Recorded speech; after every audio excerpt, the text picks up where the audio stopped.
사사기 8장 22절부터 35절까지의 말씀.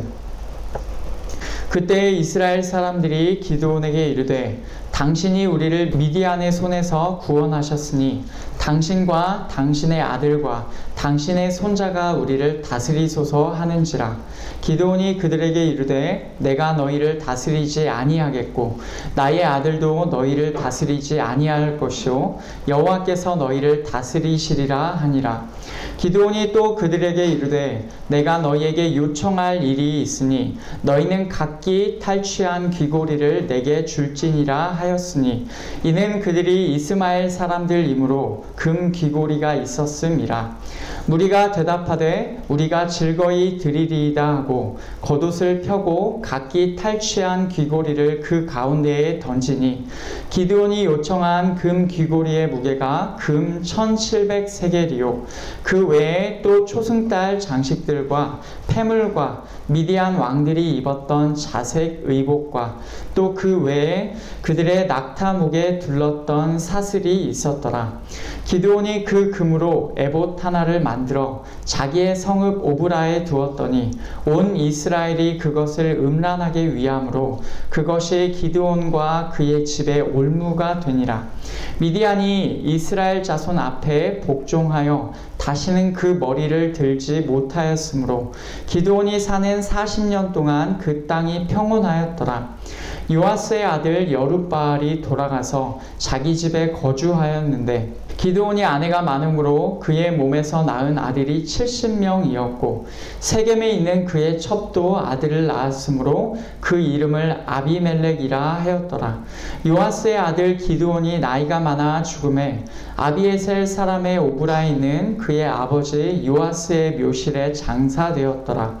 기드온이 이미 죽음에 이스라엘 자손이 돌아서서 바알들을 따라가 음행하였으며 또 바알 브릿을 자기들의 신으로 삼고 이스라엘 자손이 주위의 모든 원수들의 손에서 자기들을 건져내신 여호와 자기들의 하나님을 기억하지 아니하며 또 여룻바알이라 하는 기드온이 이스라엘에 베푼 모든 은혜를 따라 그의 집을 후대하지도 아니하였더라. 아멘.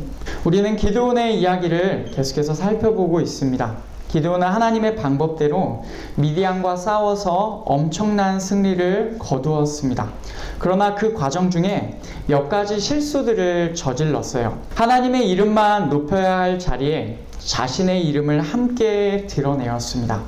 자기 뜻대로 에브라임 지파를 합류시켰고 그들이 스스로 자기들의 이름을 내려고 하자 인간적으로 그들을 인정해 주었습니다. 그리고 자신 스스로를 왕처럼 생각하고 이스라엘 군대를 자기 뜻대로 움직여서 개인적인 보복을 행하였어요. 이제 오늘 말씀은 미디안과의 전쟁에서 승리한 이후의 상황을 그리고 있습니다. 미디안과의 전쟁에서 승리를 거둔 후에 기드온은 세바와 살문나를 없앴죠. 그때 나왔던 구절이 21절입니다. 세바와 살문나가 이르되 내가 일어나 우리를 치라. 사람이 어떠하면 그의 힘도 그러하니라 하니 기드온이 일어나 세바와 살문나를 죽이고 그들의 낙타 목에 있던 초승달 장식들을 떼어서 가지니라. 이렇게 되어 있습니다. 기드온이 미디안의 두 왕들을 없앤 다음에 그들의 낙타 목에 있던 초승달 장식들을 떼어서 가졌습니다. 이 내용이 지난주에 우리가 살펴보았던 마지막 구절인데 오늘 말씀의 내용을 암시하고 있습니다. 기드온이 이 초승달 장식들을 가져간 내용에서 오늘 말씀이 어떻게 연결되는지를 우리가 살펴보면서 오늘도 우리에게 주시는 하나님의 말씀에 함께 귀 기울이기 원합니다. 기드온이 세바와 살문나를 없앤 후에 그때 이스라엘 사람들이 기드온에게 요청합니다. 22절을 보면 그때 이스라엘 사람들이 기드온에게 이르되 당신이 우리를 미디안의 손에서 구원하셨으니 당신과 당신의 아들과 당신의 손자가 우리를 다스리소서 하는지라. 아멘. 기드온이 자기들을 미디안의 손에서 구하였다고 그렇게 말을 하죠. 그래서 기드온과 그의 아들과 그의 손자가, 다시 말하면 대를 이어서 자기들을 다스려 달라고 그렇게 말을 해요. 대를 이어서 다스려 달라라는 말은 바꿔서 말해보면 자기들의 왕이 되어 달라는 겁니다. 계속해서 왕의 가문이 되셔서 우리를 다스려 주십시오. 그런 말입니다. 이 말에 기드온은 거절합니다. 23절에서 내가 너희를 다스리지 않을 것이다. 내 아들도 너희를 다스리지 않을 것이다. 여호와께서 다스리실 것이다 라는 고백을 합니다. 여기서 보면 그가 하나님을 왕으로 인정하면서 바르게 말하고 있는 것처럼 보입니다. 만약 여기서 내용이 끝났다면 좋았겠지만 기드온은 바로 이어서 다른 종류의 요구를 합니다. 24절을 보시면 내가 너희에게 요청할 일이 있다 라고 하면서 얘기를 하는데 무엇입니까? 너희는 각기 탈취한 귀고리를 내게 줄지니라. 이것들은 전리품입니다. 전쟁에서 승리한 사람들이 패배한 적에게서 빼앗은 물품을 전리품이라 하는데 이 요구에 사람들은 기꺼이 드리겠다라고 하면서 겉옷을 펴고 거기에 귀고리를 던집니다. 그렇게 기드온이 얻게 된 전리품의 양이 26절에서 이렇게 나옵니다. 기드온이 요청한 금 귀고리의 무게가 금 1700세겔이요. 금 1700세겔, 요즘으로 하면, 요즘 단위로 바꾸면 금 19kg이 넘는 무게입니다. 엄청 많죠. 우리가 금 한 돈을 보통 3.75g 정도로 하는데 금 19kg면 엄청 많은 양입니다. 그 외에도 초승달 장식들, 폐물, 미디안 왕들이 입었던 자색 의복, 또 그 외에 그들의 낙타목에 둘렀던 사슬까지 이 많은 것들을 기드온이 얻게 됩니다. 여기서 말하는 초승달 장식들은 아까 우리가 맨 처음에 읽었던 21절에서 나온 기드온이 세바와 살문나에게서 직접 빼앗은 것을 말합니다. 자색 의복은 옛날에 그 색깔, 자색을 내는 염료를 구하기가 어려워서 보통은 왕들이 입는 옷이다, 왕들이 입는 색깔이다 라고 알려져 있습니다. 이것을 보면 기드온은 관심이 어디에 있었습니까? 미디안 왕들이 가지고 있었던 것들, 그것들을 가지는 것에 관심이 있었어요. 초승달 장식들, 자색 의복, 그들의 왕들의 낙타 목에 둘렀던 사슬, 그리고 금 귀고리와 폐물, 다시 말하면 뭔가 귀한 것들을 기드온이 굉장히 관심을 갖고 얻고자 하였습니다. 여호와께서 다스리실 것이다 라고 하면서 대놓고 왕이 되는 것은 거절하였지만 과연 그의 진심이 무엇인지에 관하여 의심을 품을 법한 상황인 것입니다. 기드온의 그 다음 행보를 보면 더 이상합니다. 27절에 보시면 기드온이 그 금으로 에봇 하나를 만들어 자기의 성읍 오브라에 두었더니 온 이스라엘이 그것을 음란하게 위함으로 그것이 기드온과 그의 집의 올무가 되니라. 아멘. 그렇게 얻은 금으로 에봇 하나를 만들었습니다. 에봇은요, 제사장의 옷을 말합니다. 기드온은 제사장이 아니지요. 굳이 에봇이 필요하지 않습니다. 그런데 그가 에봇을 여기서 만들었어요.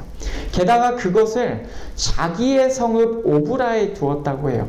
원래는 그 오브라를 성경에서 어떻게 묘사하고 있었습니까? 그의 아버지 요아스에게 속한 오브라라고 하였는데 여기서는 기드온의 성읍 오브라라고 합니다. 한때는 자기는 아버지의 집에서 가장 작은 자입니다 라고 말하던 기드온의 그 위상이 이제는 많이 높아졌어요. 아버지의 성읍이 자기의 성읍이라고 불릴 정도로 정말 많이 높아졌습니다. 여기서 기드온이 전리품을 가지고 만든 그 에봇이 문제가 됩니다. 온 이스라엘이 그것을 음란하게 위하였다라고 해요. 음란하게 위하였다, 직역해보면 간음을 행하였다입니다. 에봇은 제사장이 그것을 가지고 하나님께 나아가며 하나님의 뜻을 구하는 용도인데 제사장도 아닌 기드온이 금으로 에봇을 만들어서 자기의 성읍에 두었다는 것 자체가 굉장히 이상합니다. 어쩌면 기드온은 자기가 있는 성읍에 에봇을 두며 사람들이 그 자리를 신성하게 여기기 원했을 수도 있습니다. 혹 어쩌면 그가 그 에봇을 가지고 하나님의 뜻을 직접 묻는다고 하면서 제사장 역할을 했을지도 모릅니다. 결국 기드온은 아니다라고 하지만 실질적으로 그는 이스라엘 백성에게 왕처럼 된 것입니다. 그 에봇이 그 성경 기자의 평가에 따르면 기드온과 그의 집의 올무, 다시 말하면 덫이 되었다라고 합니다. 덫은요, 그것을 지나다니는 사람이나 동물들로 하여금 걸려 넘어지게 하고 못 움직이게 하여서 결국 죽음으로 이어지게 만드는 도구입니다. 그것이 기드온과 그의 집에 덫이 되었다라고 그렇게 말씀하고 있습니다. 그 이후에 기드온이 어떻게 되었는지 자세히는 나와 있지 않지만 성경에서는 이렇게 언급합니다. 요아스의 아들 여룹바알이 돌아가서 자기 집에 거주하였다라고 하죠. 그는 아내가 많았습니다. 그의 몸에서 낳은 아들이 무려 70명이었습니다. 아내가 많고 아들이 70명이었다라는 말은 이것도 그 자체로 왕과 같은 모습입니다. 일반 사람은요, 이 정도의 사람을 거느릴 수가, 그럴 능력이 안 됩니다. 왕 정도 되어야 아들 70명과 많은 아내를 거느릴 수 있게 되는 거죠. 게다가 그는 세겜에 첩도 있었고 첩의 아들도 있었다라고 해요. 말은 아니다라고 하지만 사실상 그는 왕처럼 왕과 같이 되어서 산 것입니다. 시간이 흘러서 기드온은 나이가 많아 죽었고 오브라에 있는 아버지의 묘실에 장사되었다고 합니다. 기드온은 분명히 말과 행동이 다르게 살았죠. 그런데 하나님께서는 기드온에게 흰머리가 될 때까지, 나이가 많아 죽을 때까지 살게 해 주셨습니다. 그리고 하나님께서 기드온이 살아있는 그 40년 동안 미디안을 이스라엘 백성에게 복종하게 해주셨고 그 땅을 평온하게 하셨다는 내용도 성경에 들어 있습니다. 이어지는 오늘 말씀의 마지막 세 절은 기드온의 죽음 이후를 보여줍니다. 이 단락의 내용을 짧게 요약하자면 이스라엘 백성의 세 가지 잘못이다 라고 말할 수가 있어요. 33절부터 보시면 첫째, 이스라엘 백성의 잘못 첫 번째는 무엇이냐? 이스라엘 자손이 돌아서서 바알들을 따라가 음행하였으며 또 바알브릿을 자기들의 신으로 삼고 라고 되어 있죠. 바알들을 따라가 간음을 행하였고 바알브릿을 자기들의 신으로 삼았습니다. 바알은 여러분 잘 아실 겁니다. 바알브릿은 무엇이냐? 이 표현은 브릿이라는 표현이 언약이에요. 그래서 언약의 바알 혹은 언약의 주라는 뜻입니다. 언약이라는 표현은 이제까지 하나님과의 관계에서 쓰였던 표현인데 여기에서는 바알에게 사용하고 있습니다. 이스라엘 백성이 하나님과 바알을 섞어서 뭔가 혼합해서 여긴다라고 우리가 생각할 수가 있죠. 두 번째, 34절을 보시면 그들의 잘못이 나옵니다. 이스라엘 자손이 주위의 모든 원수들의 손에서 자기들을 건져내신 여호와 자기들의 하나님을 기억하지 아니하며 라고 되어 있어요. 하나님이 주위의 모든 적들의 손에서 그들을 건져내셨는데도 그 하나님을 기억하지 않은 것입니다. 세 번째는 35절에 나옵니다. 이스라엘 백성은 여룹바알, 오랜만에 들어보시죠. 다시 말하면 기드온입니다. 기드온의 집을 후대하지도 않았어요. 후대하지 않았다. 다시 말하면 인애를 행하지 않았다라는 거예요. 성실하게 그의 집을 사랑하지 않았다라는 것이죠.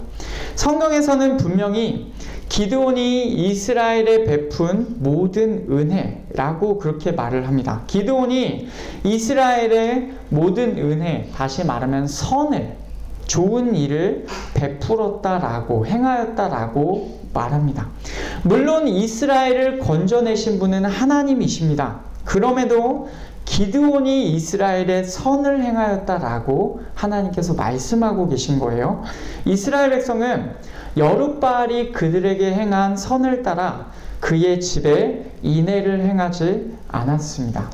이렇게 이스라엘 백성은 기드온의 죽음 이후에 다시금 완전히 무너지는 모습을 보이고 있습니다. 여러분, 여기까지가 오늘 말씀의 내용이었는데 이 말씀에 나온 세 단락의 내용을 간단히 요약해보면 이렇습니다. 기드온이 왕이 되는 것은 거절하였지만 왕들의 전리품을 요구하였고 그것으로 에봇을 만들어서 온 이스라엘로 하여금 죄를 짓게 하였습니다. 실제적으로 그는 아들 70명 그리고 첩의 아들까지 두면서 왕처럼 살았고 나이가 많아 죽었습니다. 기드온이 죽고 나서 이스라엘 백성은 세 가지 잘못을 행하였어요. 간음하였고 기억하지 않았고 인애를 행하지 않았습니다. 오늘 말씀에서 우리가 돌아보며 주목해야 할 부분은 이것입니다. 오늘 말씀에 나오는 모두가 오해를 하고 있다는 거예요. 이스라엘 백성도 오해를 하고 있습니다. 기드온도 오해를 하고 있어요. 바로 그 점에서 오늘 말씀의 핵심을 찾아가려고 합니다. 이스라엘 백성은 어떤 오해를 하였을까요? 오늘 말씀 22절을 보면 그들이 이렇게 말을 해요. 당신이 우리를 미디안의 손에서 구원하셨으니. 이스라엘 백성은 기드온이 자기들을 미디안의 손에서 구하였다라고 그렇게 말을 해요. 그러나 성경에서는 34절을 보시면 주위의 모든 원수들의 손에서 자기들을 건져내신 여호와 자기들의 하나님이라고 말을 합니다. 주위의 모든 적들의 손에서 이스라엘을 건져내신 분이 누구다라고 합니까? 하나님이시라고 해요. 이스라엘 백성들은 기드온이 구원하였다라고 하는데 성경에서는 하나님이 구원하셨다, 건져내셨다라고 합니다. 이스라엘 사람들은 이 당연한 사실 앞에서 왜 오해하였을까요? 분명한 오해잖아요. 왜 오해하였을까요? 당연히 그들의 실수이고 그들의 문제입니다. 하지만 이 부분에서 기드온의 역할, 기드온의 실수를 무시할 수는 없습니다. 기드온은 계속해서 하나님의 이름과 함께 자기 이름을 내었어요. 여호와를 위하여, 기드온을 위하여. 이러면서 하나님의 이름이 있어야 할 자리에 자기의 이름도 같이 넣습니다. 하나님을 온전히 드러내지 않고 자기를 함께 드러낸 것이죠. 이것이 그대로 돌아와서 이스라엘 백성에게 기드온을 구원자로 각인시켰을 수 있다고 생각이 듭니다. 그러면 기드온은 어떤 오해를 하였을까요? 그는 스스로는 이스라엘 백성을 다스리지 않겠다라고 말하였어요. 그러나 그의 행동은 아니었습니다. 그가 정말로 속으로는 강하게 나는 정말로 왕이 되지 않겠다라는 열망이 있는 채로 뭔가 이스라엘 백성을 속였는지는 모르겠지만 자신이 다스리지 않겠다라는 말을 기드온 스스로도 오해한 것 같습니다. 실질적으로 그는 그렇게 하나님만 왕으로 여기는 사람이 아니었습니다. 그는 이스라엘 백성이 준 금으로 직접적인 우상을 만들지는 않았지만 굳이 필요하지 않은 에봇, 제사장의 옷을 만들어서 이스라엘 백성이 그것을 둔 자리에서 간음을 행하도록 만들었어요. 또한 그는 굳이 왕들의 전리품을 자기가 취하였습니다. 왕이 되고 싶은 욕망으로도 볼 수가 있죠. 그리고 결정적으로 첩의 아들의 이름을 아비멜렉이라고 그 이름을 자기가 직접 지었습니다. 아비멜렉이라는 이름의 뜻은 아비가 내 아버지라는 거고 멜렉이 왕입니다. 그래서 그 뜻이 무엇입니까? 내 아버지는 왕이라는 뜻입니다. 아비멜렉의 아버지가 기드온이에요. 내 아버지가 왕이다라는 말은 결국 기드온 자기가 왕이다라는 말을 자기 아들의 이름을 직접 지어주면서 그렇게 자기가 선포한 거나 다름이 없습니다. 기드온은 결국 실질적으로 이스라엘 백성에게 왕처럼 되었고 스스로를 왕으로 생각하였습니다. 이렇게 이스라엘 백성과 기드온은 둘 다 오해에 빠져 있습니다. 제대로 하나님을 이해하지도 못하였고 자신이 어떤 욕망의 사람인지도 이해하지 못했던 것입니다. 우리는 이스라엘과 기드온이 넘어진 이 부분에서 우리의 시선을 돌려야 합니다. 우리에게 돌려야 해요. 이들이 행한 잘못을 우리도 똑같이 행할 수 있다는 것입니다. 먼저 이스라엘 백성이 넘어진 부분을 생각해 보겠습니다. 이스라엘 백성이 바라보았던 대상은요, 위대한 사람 기드온이었습니다. 그리고 그 너머에 계신 하나님을 바라보지 못하였어요. 여러분, 이것을 우리의 이야기로 바꿔볼까요? 우리도 신앙의 여정에서 위대한 하나님의 사람을 경험한 적이 있습니다. 하나님께서는 기드온을 세우셨듯이 선택하신 사람들을 세우셔서 하나님의 일을 하게 하십니다. 당연히 우리도 그 하나님의 사람을 통하여서 놀라운 역사를 경험하곤 하였습니다. 여러분이 처음 예수님을 믿게 된 그때 그 하나님의 사람을 통하여서 우리는 하나님을 인격적으로 받고 우리가 온전히 회심했던 경험이 아마 많이들 있으실 거예요. 그러나 그 하나님의 사람이 곧 하나님은 아닙니다. 많은 사람들이 이 부분에서 넘어지곤 해요. 위대한 사람을 있게 하시고 위대한 사람을 이끌어 오신 하나님을 바라보기보다 그 사람 자체에 집중하는 것입니다.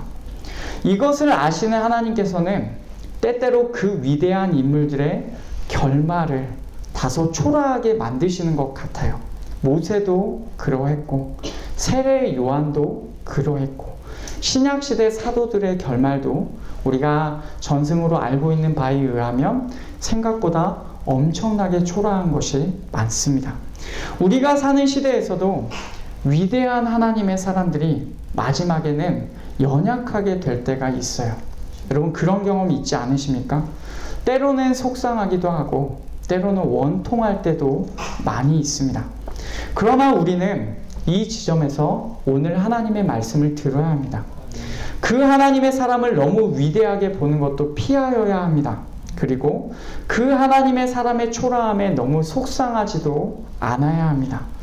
모든 사람과 모든 것과 모든 역사가 다 하나님의 손에 달려 있음을 적극적으로 믿어야 해요. 아멘. 그래야 이스라엘 백성이 넘어진 부분에서 우리도 똑같이 넘어지지 않을 수가 있습니다.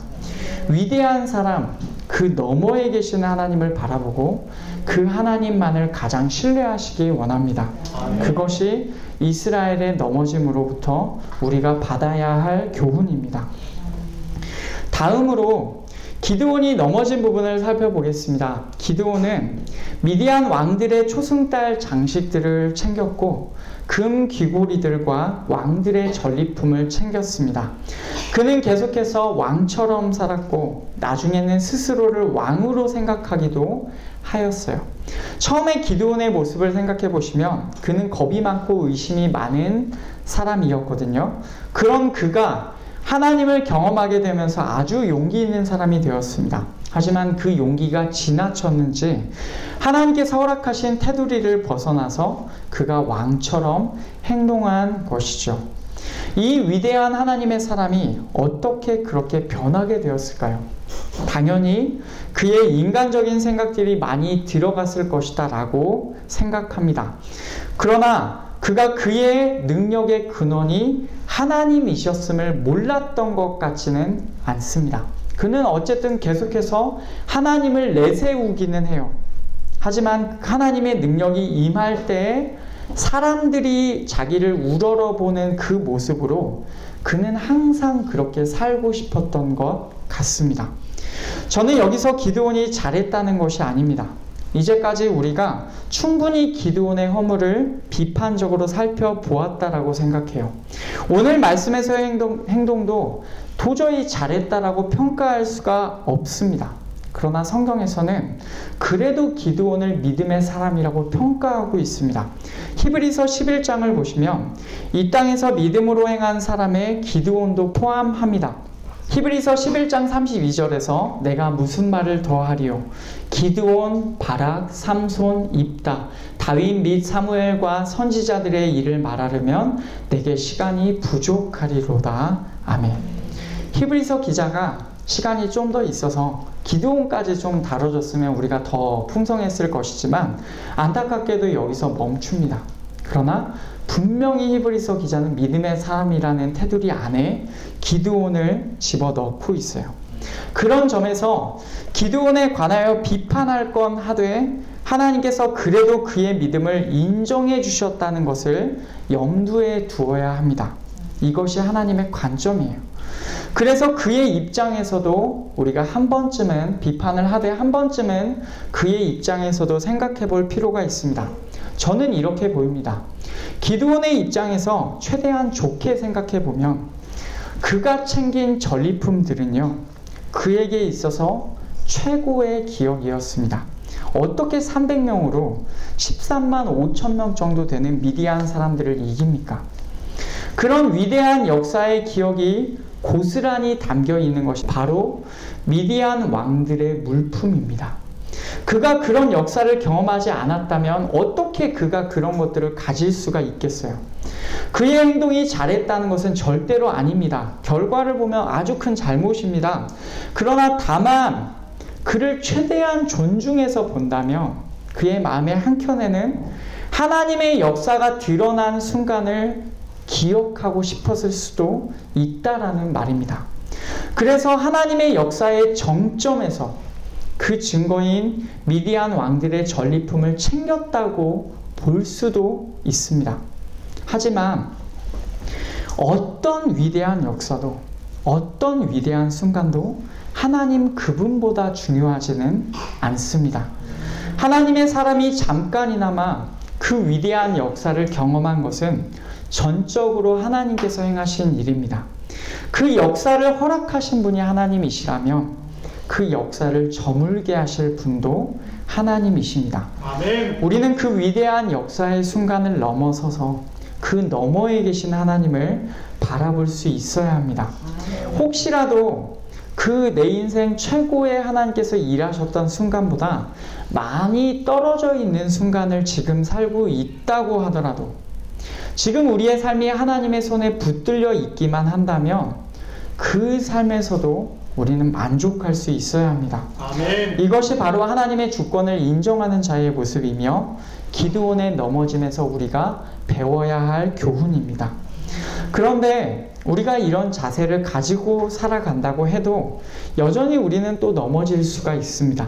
우리도 이스라엘 백성이나 기드온처럼 같은 본성의 사람들이기 때문에 그러합니다.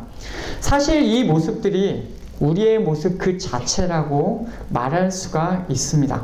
이스라엘 백성처럼 하나님을 섬기다가 하나님을 섬기지 않고 다른 데로 가거나 위대한 사람만 기억하고 그 사람만 기억하다가 뭔가 그 사람이 사라지자 시험에 빠지거나 혹은 기드온처럼 말로는 하나님을 섬긴다고 하지만 내 원함을 따르거나 아니면 그 위대한 순간의 기억에 계속 사로잡혀 있으면서 그 순간 하나님께서 허락하지 않으실 때 내 힘으로도 어떻게든 그 순간을 만들어 가 보려고 하거나 뭐 여러 가지 경우의 수가 있겠죠. 그럼에도 우리는 앞으로 나아가야 합니다. 이런 자들에게 하나님께서 어떻게 행하셨는지를 살펴보면 우리에게 큰 위로가 됩니다. 오늘 말씀 마지막 절에서는 기드온을 가리켜서 이렇게 평가합니다. 오늘 말씀 35절 우리 같이 읽겠습니다. 또 여룻바알이라 하는 기드온이 이스라엘에 베푼 모든 은혜를 따라 그의 집을 후대하지도 아니하였더라. 아멘.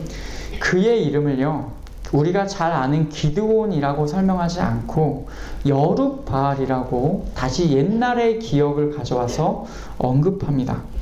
그가 이스라엘의 은혜, 선을 베풀었다라고 합니다. 나아가서 이스라엘이 기드온의 집을 후대하지도 않았다고, 인애를 행하지 않았다라고 평가합니다. 저는 이 부분이 참 위로가 됩니다. 이제는 완전히 스스로 왕처럼 되어버린 기드온을 가리켜서 정말로 하나님의 사람인데도 너무나도 초라하게 되어버린 기드온을 가리켜서 성경에서는 아직도 여룻바알이라고 표현합니다. 이 여룻바알은 기드온이 맨 처음에 하나님의 말씀에 순종하여 바알의 제단을 파괴할 때에 붙은 별명입니다. 바알이 직접 다툴 거다. 한번 봐라. 바알이 다툴 거니까 저 여룻바알이 어떻게 되는지를 보자. 뭐 이렇게 붙인 별명인데, 바알의 재물을 허문 기드온에게 바알이 만약 살아있는 신이라면 그가 직접 싸울 것이다 라고 그렇게 붙여놓은 별명이에요. 그런데 여룻바알 즉 기드온은 어떻게 죽었습니까? 나이가 많아 죽었습니다. 바알이 살아있는 신이라면 여룻바알이 그 수명을 다하지 못하게 하였을 거예요. 그래서 이 이름이 언급된 것은 그 자체로 이것을 드러냅니다.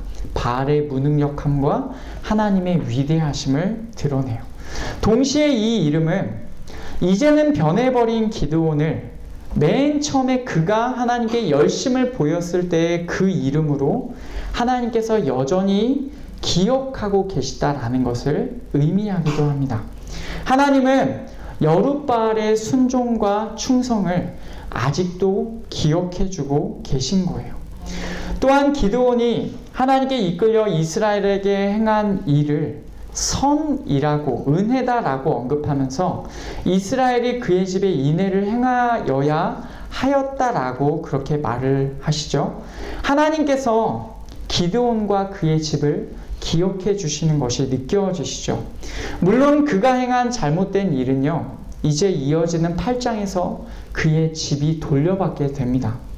그러나 적어도 그 하나님의 사람이 행한 선을 경험한 이스라엘 백성에게 있어서는 그들은 기드온의 집에 인애를 행하는 것이 당연한 거예요. 이것이 하나님의 시선입니다. 물론 그가 잘못한 것은 하나님께서 징계하시고 그의 집에 갚아주실 것이지만 적어도 그 사람을 통해서 선을 입은 이스라엘 백성은 그의 집에 인애를 행하여야 한다라고 하나님께서 말씀하시는 거예요. 게다가 매번 하나님을 떠나는 이스라엘 백성에게도 하나님께서는 사사 기드온을 세우셔서 그들에게 선을 행하게 하셨고, 이 이후에도 하나님께서는 또 사사를 세우셔서 그들을 건져내실 것입니다. 그들을 미디안의 손으로부터 구하셨고 주위에 있는 모든 적들의 손에서 건져내셨습니다. 여러분, 그 하나님께서 지금도 우리에게 같은 역사를 베푸십니다. 아멘. 이스라엘에게 행하신 것처럼, 기드온에게 행하신 것처럼 매번 넘어지고 죄를 짓는 우리가 하나님께 다시금 돌이킬 때 언약 안에서 우리를 용납해 주십니다. 아멘. 한때는 뜨거운 마음으로 주를 사랑하던 우리가 잠깐 길을 헤매고 있을 때에도 그 옛날에 주님께 보였던 그 순종과 충성을 하나님께서는 여전히 기억해 주시고 그 사랑과 안타까운 눈빛으로 우리를 바라보고 계실 것입니다. 이스라엘 백성에게 기드온과 그의 집을 향한 인애를 행할 것을 원하시는 하나님께서는 당신께서도 그 인애로 하나님의 사람들을 돌봐주실 것입니다. 그래서 우리는 그분을 다시 기억해야 하고 그분께로 다시 계속 나아가야 합니다. 넘어졌다고 하더라도 우리가 돌이킬 때에 우리를 다시 품어주시는 하나님께로 돌이켜야 하는 것입니다. 여러분, 이것이 오늘 말씀에 우리에게 선명히 말하고 있는 내용입니다. 말씀을 맺겠습니다. 이스라엘 백성은 위대한 사람을 바라보면서 넘어졌습니다.